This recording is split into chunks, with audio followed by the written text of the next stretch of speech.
2019 has been a banner year for ETF inflows here in Canada. In Canada, ETFs are likely to surpass $25 billion in inflows, and total assets under management are expected to exceed $200 billion for the first time. But despite those strong sales, ETF returns are another story. Many ETF investors saw returns lower than the TSX benchmark, 19%. And to find out why, we're joined by Mark Noble. He's Senior Vice President of ETF Strategy at Horizons ETFs. Thanks, Mark, for coming in. Oh, it's great to be here. What's the story here?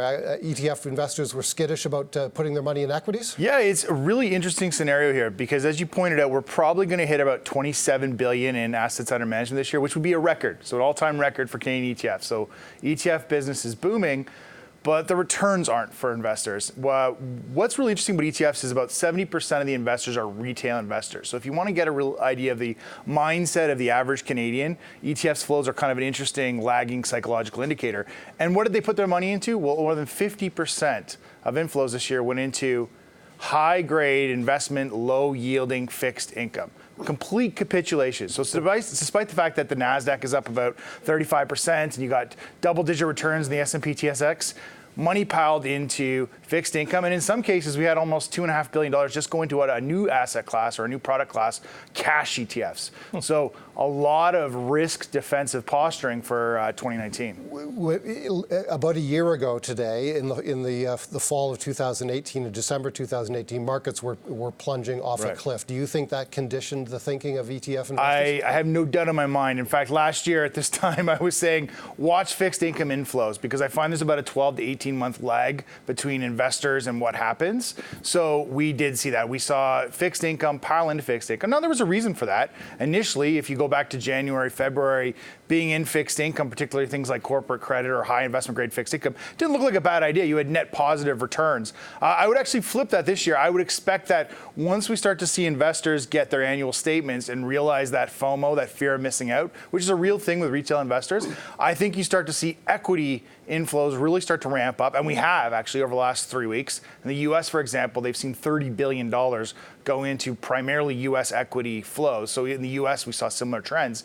So I would expect that over 2020, we start to see investors pile into equity ETFs regardless of what the equity market is doing, because of the fact that they really missed the train this year.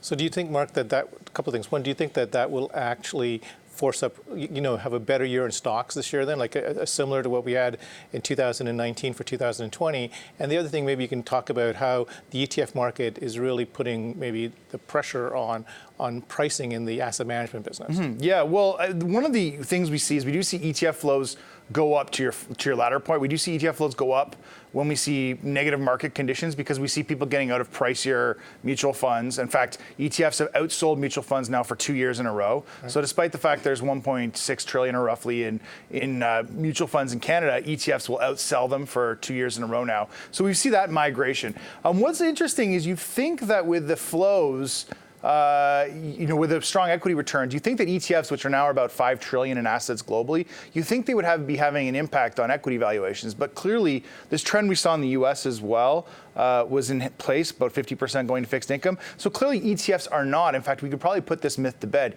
ETFs do not move equity valuations. They may move things like preferred shares, marijuana equities, some of these smaller sectors, but we don't see it moving equity. So I don't really know what happens. We could see a divergence where a lot of the good news about Trump trade pricing, Trump trade war is being priced in. So we see 2020 maybe start off a little bit slower than people are anticipating, but I would expect that ETF inflows probably remain strong. So there can be about a 12 to 18-month divergence between the two trends. What did we see in marijuana ETF inflows? So we've talked to you this over the past couple of years. Yes. This was a boom sector at one point.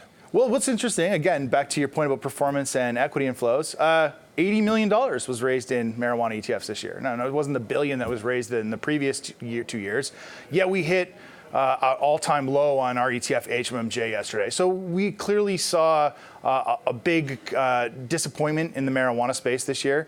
A big reason for that is because of, I'm going to call it actually, just straight up call it a failure on marijuana recreational sales in Canada. Mm-hmm. The government rollout of recreational sales in Canada has been nothing short of just disappointing. And even when people talk about new trends in Canada, such as Cannabis 2.0, they're going to be disappointing. Where we're seeing an inflection point, though, and yesterday was the most stark reminder of this is that the U.S. is starting to move and Canada is staying flat. And that's because there's real opportunity in the U.S. U.S. will do about $10 billion in revenue this year. And we're likely to see some forward progress on federal legalization measures such as the States Act, maybe the Safe Banking Act. So with those come into place and real revenue being generated in the U.S., we're basically seeing the U.S. now leapfrog Canada as the world's marijuana leader market. Now, most of those stocks are listed in Canada. And yesterday, those stocks were positive while the Canadian LPs were negative. And that's really the tail of the tape here, is that we're seeing a leadership rotation occur. So we have another ETF, the Horizons US Marijuana Index ETF, which is the only index US ETF in the world that covers the US space. And it's doing quite well relative to the Canadian space. But what you've seen here is the people were looking at the balance sheets of these marijuana companies. They're having to base it on recreational sales. There's no recreational sales to be had. The excitement has really petered off because of the poor retail rollout. And so we're probably seeing a struggle for the LPs, I would say, over the next 12 months or so. Thank you very much, Mark Noble, Senior VP of ETF Strategy at Horizons ETFs. Thanks for being here. Pleasure, guys. Good to have Mark with us.